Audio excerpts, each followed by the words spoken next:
Hello everyone, हम अभी हैं हिमाचल प्रदेश में, जहाँ पे मेरे साथ हैं जोगी जी, जो कि पिछले 8 साल से फिटनेस ट्रेनर हैं। साथ ही पिछले 6 साल से वीगनिज्म से रिलेटेड लोगों को डाइट भी दे रहे हैं और साथ ही एक वीगन एक्टिविस्ट भी हैं। और मुझे बताते हुए ये गर्व हो रहा है कि आपने मिस्टर इंदौर भी जीता हुआ है। तो मैं जोगी जी आपसे पूछना चाहूँगा कि क्या वीगनिज्म को फॉलो करने वाले इंसान बॉडी बिल्डिंग कर सकते हैं? बिल्कुल कर सकते हैं और मैंने करी है। देखो, बॉडी बिल्डिंग जो पूरा खेल है वो डिसिप्लिन का है ना, डाइट का है। और सबसे बड़ी बात है, इसमें आपका खर्चा अच्छा खासा लगता है, जो कि आपका सप्लीमेंटेशन में लगता है। वो बॉडी बिल्डिंग जो प्रोफेशनल बॉडी बिल्डिंग है उसमें स्टेरॉइड्स लेने पड़ते हैं। बिना स्टेरॉइड के आप कोई बॉडी बिल्डिंग कंपटीशन बड़ा नहीं जीत सकते, है ना, असंभव है ये चीज़। ये बहुत अच्छे से बॉडी बिल्डर जानते हैं, बॉडी बिल्डिंग इंडस्ट्री का काला सच है। तो अब रही बात कि वीगन होकर क्या हम कर सकते हैं? बिल्कुल कर सकते हैं, क्योंकि जब हम डाइट की बात करते हैं तो डाइट में हम मेन तो न्यूट्रिएंट्स को रखते हैं हमारे। तो जो आप नॉनवेज खाते हैं, जो आप वेजिटेरियन में डेयरी प्रोडक्ट्स खाते हैं, तो आपको वो सारे न्यूट्रिएंट्स तो प्लांट बेस्ड फूड से भी मिल सकते हैं। तो वो आप वीगन डाइट से लेंगे। साथ में आपका जो सप्लीमेंटेशन चलेगा वो वीगन रहेगा, क्योंकि वीगन प्लांट बेस्ड सप्लीमेंट्स आ चुके हैं। वे प्रोटीन की जगह प्लांट प्रोटीन आ चुका है, केटिन, ग्लूटामिन, ये तो वीगन है ही ऑलरेडी। और जो आपका B12 है, ये जो सप्लीमेंटेशन चलता है, ये तो वीगन ही है। उसके बाद जो स्टेरॉइड होते हैं वो तो वीगन ही होते हैं, उसमें तो वो तो हार्मोन है ना, लेबोरेटरी में बनाए गए। तो वो टेस्टोस्टेरोन वगैरह वो लिए जाते हैं इसमें बॉडी बिल्डिंग में। तो वीगन होकर भी आप बॉडी बिल्डिंग कर सकते हैं, बिल्कुल कर सकते हैं। वीगन होकर आप हर वो काम कर सकते हैं जो एक नॉन वेजिटेरियन करता है। और मैं यहाँ तक कहूँगा कि वीगन होकर आप उसको और ज़्यादा अच्छे से कर सकते हैं, है ना। और मैं तो इसका एक उदाहरण हूँ, जीता जागता मैंने इस चीज़ को किया है। लेकिन जहाँ बात आती है बॉडी बिल्डिंग की, एक हमारा अलग टॉपिक हो जाएगा, इसलिए मैं इस पर ज़्यादा जाना नहीं चाहूँगा। सिर्फ 2 लाइन कहना चाहूँगा कि बॉडी बिल्डिंग से आप जितना हो सके प्रोफेशनल बॉडी बिल्डिंग से बचें। आप सिर्फ सेहत बढ़ाने के लिए एक्सरसाइज करें अपनी, ताकि आप हेल्दी रहें, आप बीमार ना हो, आप अपनी दिनचर्या के काम अच्छे से कर पाएं, इसलिए आप जिम जाएं। ये उद्देश्य रखें, ना कि प्रोफेशनल बॉडी बिल्डिंग, क्योंकि इसमें स्टेरॉइड लेने पड़ते हैं और स्टेरॉइड आपके लिए जानलेवा हो सकते हैं, नहीं होते ही हैं। स्टेरॉइड आप लेंगे तो आपकी जान पर खतरा है, आपके लीवर, किडनी ये सब खराब हो जाएंगे। तो बॉडी बिल्डिंग कॉम्पिटिशन खेलना मूर्खता मात्र है। तो वीगन बॉडी बिल्डिंग हो सकती है, लेकिन करने की जरूरत नहीं है। बहुत सुंदर। तो दोस्तों, जैसा आपने देखा कि जोगी जी ने हमें बताया कि कोई भी ऐसा इंसान जो कि वीगनिज्म को फॉलो करता है, वो एक बहुत अच्छे तरीके से अपने जीवन में बॉडी बिल्डिंग कर सकता है, या अपने आप को फिट रखने की कोशिश के साथ ही अपने आप को फिट रख सकता है। तो मेरा अगला सवाल जोगी जी आपसे ये रहेगा कि काफ़ी लोग पूछते हैं कि क्या ऐसी कोई एज होती है जिसमें हम वीगन बन सकते हैं, या फिर ऐसा कुछ होता है समय जिस समय में हमको नॉनवेज और मिल्क प्रोडक्ट्स छोड़ देने चाहिए? देखिए, वीगन तो इंसान पैदाइशी वीगन ही होता है। जो एक इंसान का बच्चा होता है ना, वो वीगन ही पैदा होता है। हम वीगन ही है। उसको जबरदस्ती दूध की, मांस की लत लगवाई जाती है। आप देखना, एक बच्चा है छोटा सा जो अभी कुछ जानता समझता नहीं है, उसके सामने आप दूध का गिलास रखो, मांस का टुकड़ा रखो और एक फल रखो, क्या उठा के खाएगा? वो फल खाएगा ना। बिल्कुल। इससे पता चलता है कि वो वीगन ही है बचपन से। और जो हम माँ का दूध पीते हैं अपनी, वो तो नेसेसरी है, वो तो प्रकृति की देन है, वो तो आपके लिए ही बना है। जब तक बच्चा फल भी नहीं खा सकता था, इसलिए माँ का दूध बना है उसके लिए। तो वहीं तक वो दूध का सेवन करता है, बस उसके आगे जो एक्स्ट्रा दूध उसको पिलाया जाता है इधर उधर दूसरों की माँ का, वो उसको जबरदस्ती पिलाया जाता है और नेचुरल नहीं है। तो बचपन से ही बच्चा वीगन ही होता है, उसको जबरदस्ती नॉन वीगन बनाया जाता है। तो मैं ये कहूँगा कि वो नॉन वीगन उसको बचपन से ही ना बनाया जाए। वीगन वो है नेचुरल, उसको उसके स्वभाव में रहने दिया जाए। तो वीगन तो वो बचपन से ही होता है, ऐसी कोई एज नहीं है वीगनिज्म की। जी। काफ़ी लोग मेरे साथ जो काम करते हैं और जो मेरे दोस्त हैं, वो ये बोलते हैं कि भाई हम तो बचपन से वेजिटेरियन हैं, वीगन क्यों बनना है, क्या कारण है वीगन बनना? तो वीगन तो वो था ही, वो वेजिटेरियन बना है, मतलब वो डेयरी प्रोडक्ट्स तो नॉन वेजिटेरियन वो बना है ना। सही तो बोला। कुछ कारणों से वो नॉन वेजिटेरियन बना है। और वो कारण जो जिनकी वजह से वो नॉन वेजिटेरियन बना है वो कारण गलत थे, ये उसे बताना पड़ेगा, तब वो वापिस से अपने स्वभाव में आएगा, अंडू कर पाएगा अपनी चीज को, है ना। तो ये नहीं है उसको ये भ्रम है कि मैं वीगन बनूंगा, आप ये एक तरह से घर वापसी है, तुम वीगन ही थे। जैसे कि मेरा ये घर है, मूल घर मेरा ये है, मैं किसी और के घर में जाऊं और फिर उससे मैं बोलूं कि मैं क्यों इस घर से कहीं और जाऊं, उसको ये बताना पड़ेगा क्योंकि ये तुम्हारा घर नहीं है, तुम्हारा घर जो है वो दूसरा था, है ना। तो ये वीगन वो था। तो अब जैसे उसके कुछ कारण है सेहत को लेकर के, वो दूध पीता है, मांस खाता है, तो अब तो बहुत सारी साइंटिफिक स्टडीज आ चुकी हैं कि दूध किस तरह से आपकी सेहत के लिए हानिकारक है। अगर दूध आपको कैल्शियम देता, आपके लिए बहुत अच्छा होता, हड्डियों के लिए अच्छा होता, तो आज भारत में ऑस्टियोपोरोसिस जो है, हड्डियों की समस्या सबसे ज्यादा क्यों है लोगों को, यहाँ तो सब दूध पीते हैं। तो इस तरह से आप बहुत सारे तर्क दे सकते हो। दूध में जो कोलेस्ट्रॉल होता है ना, आपके जो लेक्टोज जो आपको इश्यू होते हैं दूध की वजह से, ये बहुत सारी चीजें, दूध आपके लिए कैसे एंटीबायोटिक्स उसमें होते हैं, जैसे जो पशुओं को दिए जाते हैं, वो इतनी सारी चीजें उनको हार्मोन्स दिए जाते हैं जिससे वो दूध प्रोड्यूस करें, ऑक्सीटोसिन और ये बहुत सारी चीजें हैं जो दवाइयां उनको दी जाती है, वो सब दूध में आती है ना। और दूध की जो प्रोडक्शन है वो बहुत कम है, डिमांड बहुत ज्यादा है, मतलब कि 10 गुना ज्यादा डिमांड है प्रोडक्शन के आगे। तो वो दूध की पूर्ति कैसे होती है, उसमें मिलावट आती है, बहुत सारी नकली आता है। तो इस तरह से दूध आपकी सेहत के लिए बहुत ही ज्यादा हानिकारक है। ये चीज उसको जो समझ में आएगी, स्पष्ट होगी, तो वो ऑटोमेटिक दूध को छोड़ेगा, जैसे मैंने छोड़ा, मेरे भी ये बहुत सारे कारण थे। उसके बाद एक पशु क्रूरता वाला एंगल आता है जो सबसे बड़ा एंगल है। सबसे बड़ा तो वही है कि पशुओं को किस तरह से प्रताड़ित किया जा रहा है। एक तो आपकी सेहत तो खराब हो ही रही है, दूसरा आप पशुओं को कितना प्रताड़ित होना पड़ता है दूध के लिए। गाय को किस तरह से काट दिया जाता है, भैंस को किस तरह से स्लॉटर कर दिया जाता है, और हमारा देश किस तरह से बीफ का दूसरे नंबर का सबसे बड़ा निर्यातक देश बन चुका है। तो ये जानकारी उसके पास होना चाहिए कि जो नर बछड़े होते हैं उनका तो कोई काम रहा नहीं, तो उनको कटने भेज दिया जाता है। और हमारे देश में इतना बीफ तो खाया नहीं जाता, दूध पिया जाता है, तो वो बीफ हम दूसरे देशों में भेजते हैं, इसीलिए हम दूसरे नंबर के एक्सपोर्टर बन चुके हैं ना। तो ये चीज जब उसको समझ में आएगी, फिर तीसरा फैक्टर आएगा पर्यावरण का। जब आप इतना डेयरी का उपयोग करते हो, एनिमल प्रोडक्ट्स का उपयोग करते हो, तो उसके लिए ये एनिमल की फार्मिंग की जाती है, उसके लिए कितनी लैंड का यूज किया जाता है, कितनी जमीन, उसके लिए जंगल काटे जाते हैं, 70% जंगल हम जो इतना जंगल कट रहे हैं, तो वो सारी चीज जो पर्यावरण को हानि हो रही है, ग्लोबल वार्मिंग, ये सारी चीजें, इसका जब उसको पूरा ज्ञान होगा तो वो ऑटोमेटिक वीगन बनेगा, और वो वीगन ही था। और इसके लिए मैं लोगों को जैसे सजेस्ट करता हूँ कि माँ का दूध जो एक डॉक्यूमेंट्री है पूरी वो देखें ठीक से, है ना। जो वीगन अवेयरनेस कर रहे हैं बड़े स्तर पे लोग, जैसे आचार्य प्रशांत जी हैं, है ना, पीपल फार्म है, इस तरह से लोगों से जुड़े ताकि उसको एक चीज ये जो उसके डाउट है क्लियर हो। तो ये चीजें क्लियर करेंगे तो वो ऑटोमेटिक वीगन बनेगा। और अगर इन चीजों से रिलेटेड आपके कोई डाउट है तो आप मुझसे पूछ सकते हो, तो मैं भी उन चीजों को क्लियर कर सकता हूँ। बहुत सुंदर बात कही आपने। दोस्तों, मैं आपको बताना चाहूंगा कि आंकड़ों के हिसाब से आज हमारे देश में जो दूध की खपत हो रही है वो है 64 करोड़ लीटर्स साल का हम दूध कंज्यूम कर रहे हैं, और हमारे देश में जो दूध उत्पन्न हो रहा है वो सिर्फ 12 करोड़ लीटर हो रहा है। 12 से 14 करोड़ लीटर बस दूध हमारे देश में हो रहा है, पर 64 करोड़ हमारा जो है खपत, वो कहाँ से आ रहा है? ये सवाल मैं आपसे पूछना चाहता हूँ कि वो दूध कहाँ से आ रहा है और क्या वो सच में दूध है? ये सोचने की बात है, और आप इसे ढूंढिएगा जरूर कि इसका कारण क्या है। क्या आप भी कहीं दूध के नाम पे जहर तो नहीं पी रहे हैं?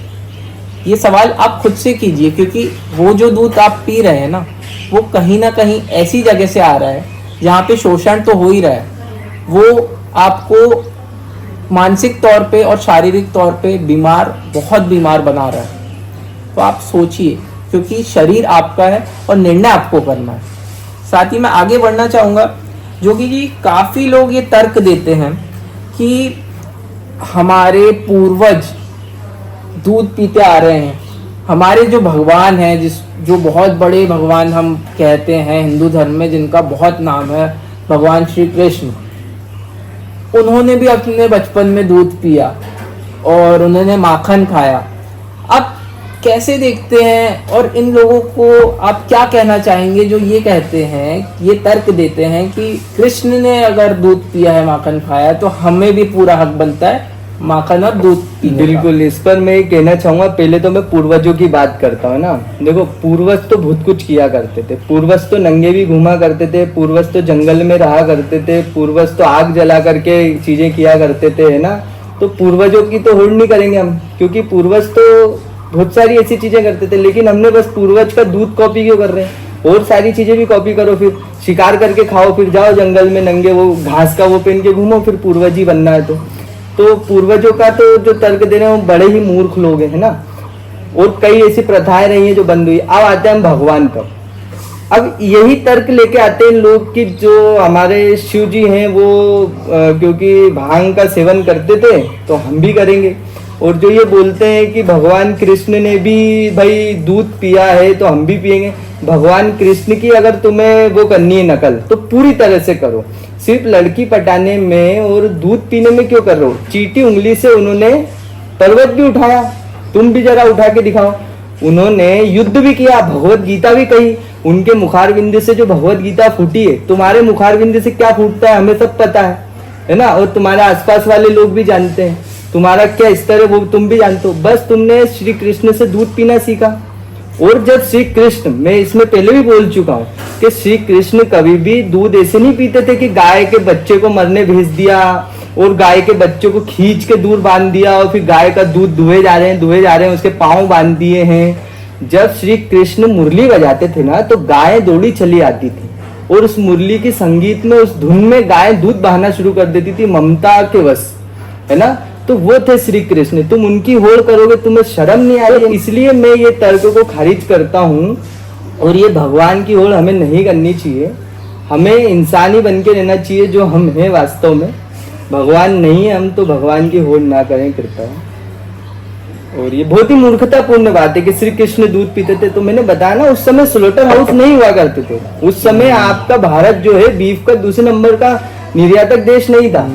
उस समय दूध ऐसा बेचा खरीदा नहीं जाता था। हमारे शास्त्रों में दूध बेचना और दूध खरीदना महापाप की श्रेणी में आता है। तुम दूध बेच भी रहे हो, दूध खरीद भी रहे हो, उसके बाद गायों को मरवा रहे हो। बूढ़ी गायों को तुम सड़कों पे भेज देते हो, उनके बच्चों को कटने भेज देते हो।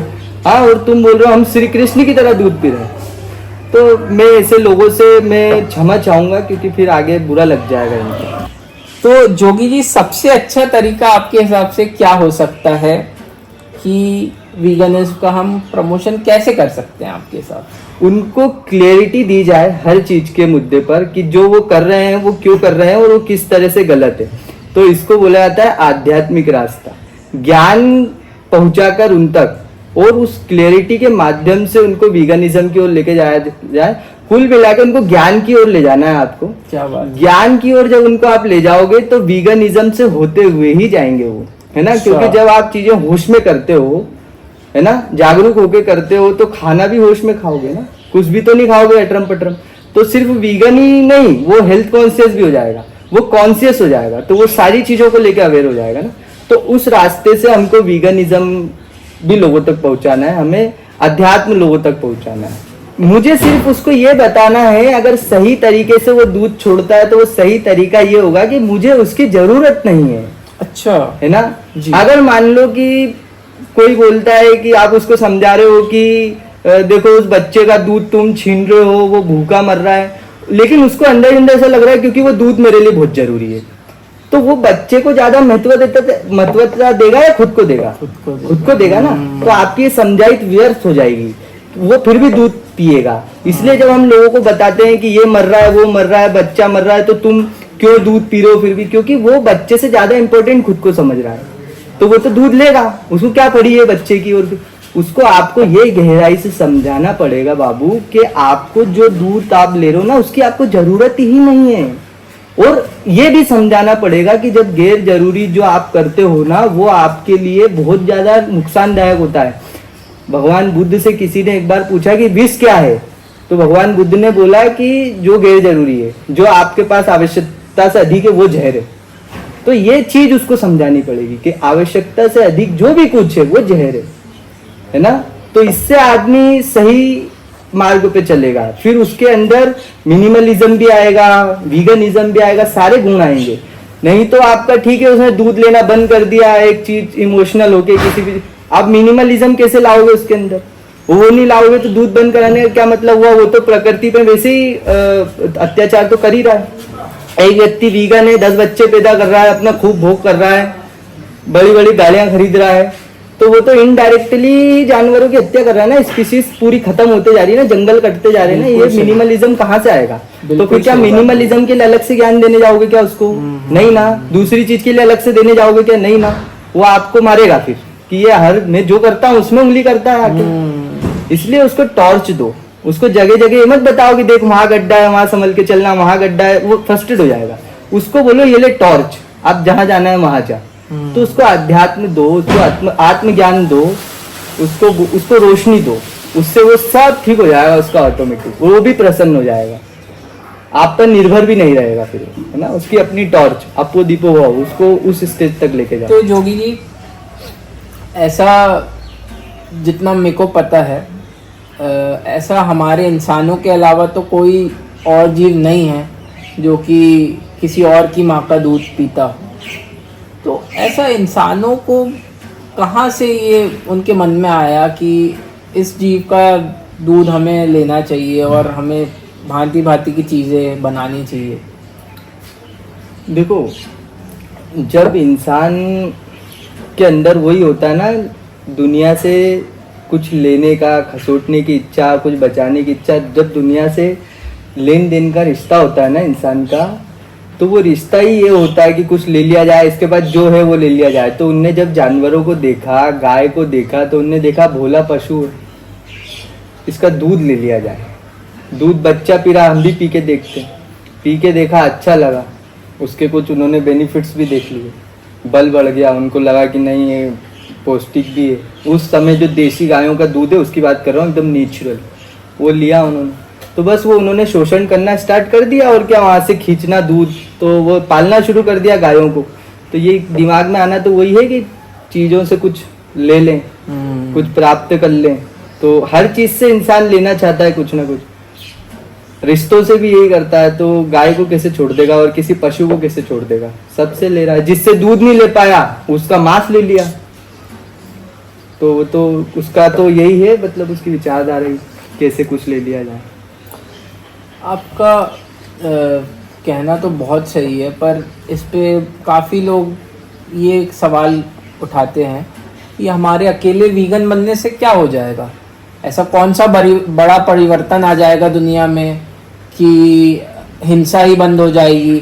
आपका जो देश है दूसरे नंबर से सीधे 100वें नंबर पे आ जाएगा बीफ एक्सपोर्ट में? ऐसा दुनिया क्या हो बदलने जाएगा? के लिए वीगन मत बनो बाबू। दुनिया बदलने के लिए, वीगन बनने के लिए कौन मूर्ख बोल रहा है तुमको? खुद को बदलने के लिए वीगन बनो, तुम्हारे जीवन में परिवर्तन आ जाएंगे। तुम चोर नहीं कहलाओगे, तुम शांति से सो पाओगे कि आज मैंने जो भोजन किया वो कोई हिंसा का भोजन नहीं था, वो किसी को मार के नहीं किया गया, किसी का चुरा के, किसी दूसरे के बच्चे का हक छीन के नहीं खाया है मैंने। नींद अच्छी आएगी तुमको, समझो बात को, सेहत अच्छी रहेगी तुम्हारी। दुनिया बचाने मत निकलो, खुद को देखो, खुद ठीक हो जाओगे, है ना। इसलिए वीगन बनो, शांति की ओर बढ़ोगे, सच्चाई की ओर बढ़ोगे, थोड़े और ईमानदार हो जाओगे, इसलिए वीगन बनो। अब इस पे काफ़ी लोगों का ये कुतर्क आता है, मैं कुतर्क ही बोलूँगा इसको, क्योंकि उनका ये कहना होता है कि भाई फिर तो तुमको चलना भी नहीं चाहिए, क्योंकि कितने सारे सूक्ष्म जीव हैं जो तुम्हारे चलने से मर जाते हैं। तुम्हें सांस नहीं लेना चाहिए, तो क्या हम सांस लेना बंद कर दें आपके वीगन बनने के चक्कर में? क्या हम मर जाएं? मुझे ऐसा लगता है कि ऐसे लोगों को तो सांस लेना बंद ही कर देना चाहिए, और अगर ये नहीं कर रहे तो कुछ ऐसा करो कि इनकी सांस बंद हो जाए। मतलब सच्ची बात तो यही है, अब मैं क्या बोलूं, मतलब बहुत सही बात कही आपने, है ना। तो इन कुतर्कों का मैं जवाब देना नहीं चाहता हूँ, ना मैं ऐसे लोगों को समझाना चाहता हूँ। मतलब जो बोल रहे हैं कि हम जानवर को क्यों ना मारें, अगर जानवर नहीं मारें तो क्या सांस लेना भी बंद कर दें, क्या अपने आप को सही करने के लिए हम सांस लेना भी बंद कर दें? मतलब वो व्यक्ति, उससे मैं हाथ जोड़ता हूँ। बोलते हैं ना, मूर्ख के आगे चुप हो जाओ, मूर्ख के कुतर्कों का जवाब दोगे तो तुम भी मूर्ख हो जाओगे।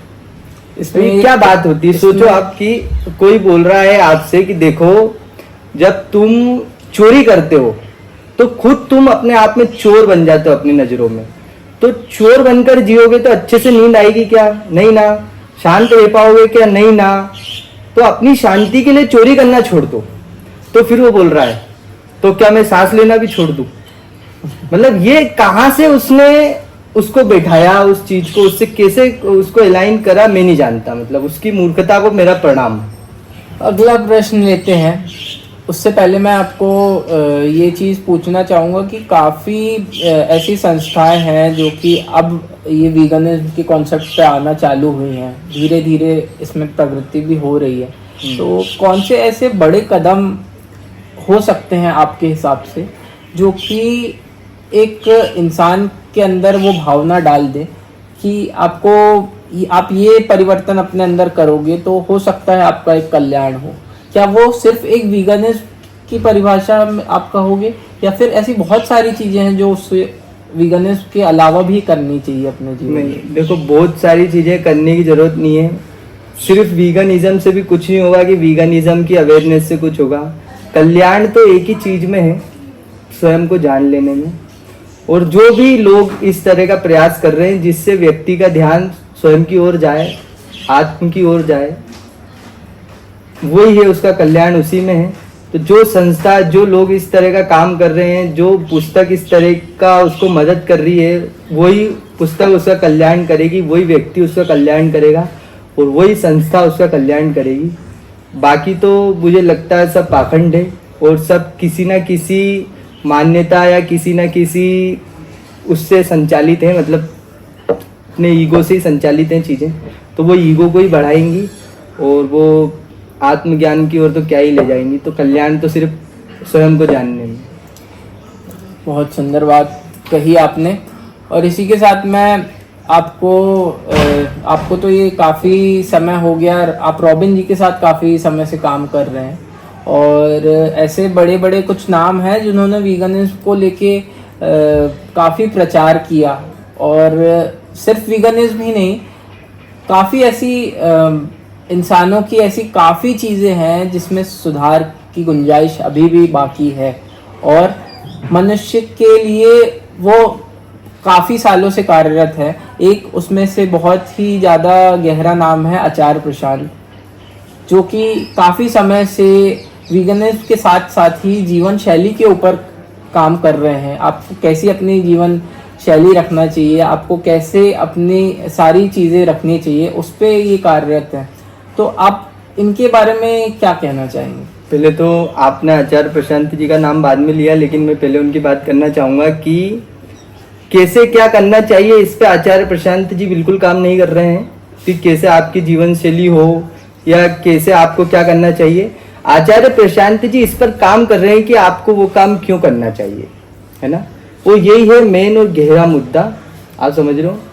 रॉबिन जी जो पशुओं के लिए काम कर रहे हैं और जो पूरा अवेयरनेस कर रहे हैं जीवों के प्रति के, भाई वो काम बिल्कुल सराहनीय है और मैं उनके साथ काम करता हूँ, उनको फिटनेस ट्रेनिंग देता हूँ। लेकिन जो गहरी बात जो आप बोल रहे हैं कि आचार्य प्रशांत कैसे कैसे करना चाहिए जीवन शैली, कैसे वीगन, नहीं, वो कैसे की बात करते ही नहीं है, वो तो क्यों की बात करते हैं, केंद्र की बात करते हैं।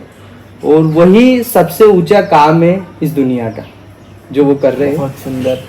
तो आज के लिए हम यहीं पे विराम लेते हैं। और जोगी जी, आज आपसे काफ़ी जानकारी हमें मिली और मैं आखिरी में एक चीज़ आपसे पूछना चाहूँगा कि ये सारी जानकारियाँ जो आपने दी हैं और साथ ही आप एक वीगन डाइट कंसल्टेंट भी हैं, ट्रेनर भी हैं और आपका काफ़ी नाम है। इंदौर को आपने मिस्टर इंदौर भी एक बार आप उसका खिताब आपने हासिल किया है। तो जो आम आदमी है वो आप तक कैसे पहुंच सकता है इस जानकारी के लिए? मेरा नंबर मैं देता ही हूँ अपने ये वीडियो के नीचे डिस्क्रिप्शन में, मेरा इंस्टाग्राम आईडी देता हूँ, उससे संपर्क कर सकते हो आप। बहुत अच्छा लगा। तो बहुत बहुत शुक्रिया आपका हमसे बात करने के लिए। धन्यवाद। धन्यवाद।